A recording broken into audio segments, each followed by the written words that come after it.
যে শুল্ক আরোপ করছে, এই শুল্ক আরোপের সিস্টেমটাকে অবৈধ ঘোষণা করছে।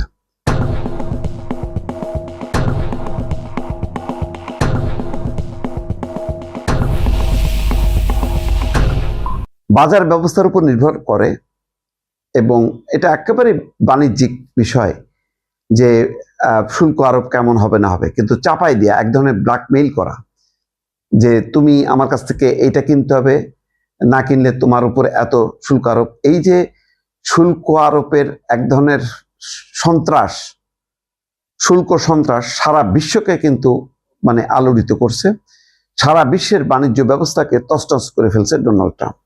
এ ব্যাপারে কোনো সন্দেহ নেই। বিশ্বে কোথাও এইভাবে জোর করে এক ধরনের ব্ল্যাকমেইল করে শুল্ক আদায় করা, দেখেন আমি কালকে একটা ভিডিও করছিলাম, সেখানে বলছিলাম যে ডোনাল্ড ট্রাম্প কি তারেক রহমানকে অভিনন্দন জানালেন নাকি এক ধরনের হুমকি দিলেন। তিনি বাণিজ্য শুল্ক চুক্তির কথা, তার কথা স্মরণ করায় দিচ্ছে, বলছেন যে সামরিক সরঞ্জাম কিনলে লাভবান হবে বাংলাদেশ, সেরা সামরিক সরঞ্জামের অধিকারী। আরে ভাই, আমাদের পেটে নাই ভাত, আমরা এই উন্নত সামরিক সরঞ্জাম করে কি আমরা কার বিরুদ্ধে লড়াই করব? ইসরায়েলের বিরুদ্ধে, নাকি গাজায় আমরা ব্যবহার করব, নাকি ভারতের বিরুদ্ধে? কোথায়? আমরা তো অস্ত্র কিনতে চাই না। অস্ত্র কিনে আমরা জনগণের কষ্টার্জিত অর্থ কেন আমরা ব্যয় করব?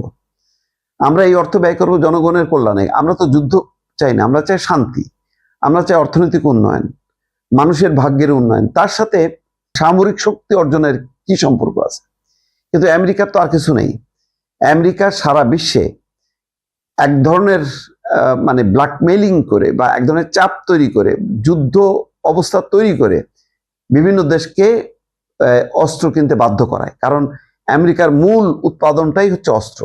সে অস্ত্র ব্যবসার খাতিরে বিভিন্ন দেশে দেশে যুদ্ধ বাধায় দেয়, বিভিন্ন দেশকে বাধ্য করে, যার কোনো প্রয়োজন নেই যে সমস্ত যুদ্ধ সরঞ্জামের, সেগুলো কিনতে বাধ্য করে। তো আজকে দেখেন গত 5-6 মাস যাবৎ একটা সন্ত্রাস ত্রাস অবস্থা। তুমি আমার কথা শুনবো না, 50%, 100%, 200% শুল্ক আরোপ করে চলছে। তার শুল্ক আরোপের কারণে কানাডা থেকে শুরু করে ভারত, চীন, বাংলাদেশ সবাই একটা অস্থির অবস্থা। এবং 35,000 কোটি টাকা দিয়ে বোয়িং কিনতে হবে। মানে কেন? বোয়িং কিনবো নাকি আমেরিকান তুলা কিনবো, এটা আমার স্বাধীনতা। আমি যদি চীন থেকে সুবিধা পাই চীন থেকে কিনবো, ভারত থেকে সুবিধা পেলে ভারত থেকে কিনবো, রাশিয়া থেকে হলে রাশিয়া থেকে কিনবো। কিন্তু আমেরিকা বা বিশেষ করে ডোনাল্ড ট্রাম্প এমন একটা ব্যবস্থা করছে যে শুল্ক এটা একটা অস্ত্র হয়ে দাঁড়াইছে। এই শুল্ক অস্ত্র দিয়ে সে বিভিন্ন দেশকে কুপকাত করছে। তার দেশের অর্থনীতি চাঙ্গা করার নাম করে বিভিন্ন দেশ থেকে সে এক ধরনের যুদ্ধ চাপায় দিছে, শুল্ক যুদ্ধ চাপায় দিছে। অনেকটা ওই যে কয়েকদিন আগে যে মাদুরোকে যেভাবে তুলে নিয়ে আসা হলো ভেনেজুয়েলার, তো এক ধরনের মানে ওইরকমই আর কি।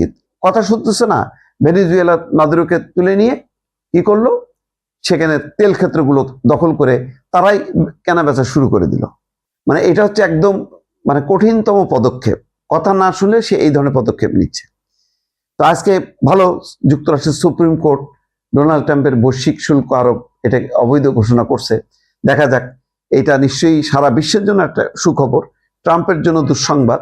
ট্রাম্প যেইভাবে কৃত্রিমভাবে মানে তার দেশের অর্থনৈতিক উন্নয়নের জন্য সারা বিশ্বকে তছনছ করছিল, সেই জায়গা থেকে রেহাই পাওয়া গেল কিনা নিশ্চয়ই চূড়ান্তভাবে জানা যাবে। এর পূর্ণাঙ্গ এর মানে ব্যবহারটা, বা যখন নাকি ডোনাল্ড ট্রাম্প তার এই অবস্থান থেকে সরে আসবে এই রায়ের আলোকে, তখন বোঝা যাবে যে ফাইনালি বিশ্ব অন্তত স্বস্তি বোধ করবে এই ডোনাল্ড ট্রাম্পের হাত থেকে। দর্শক।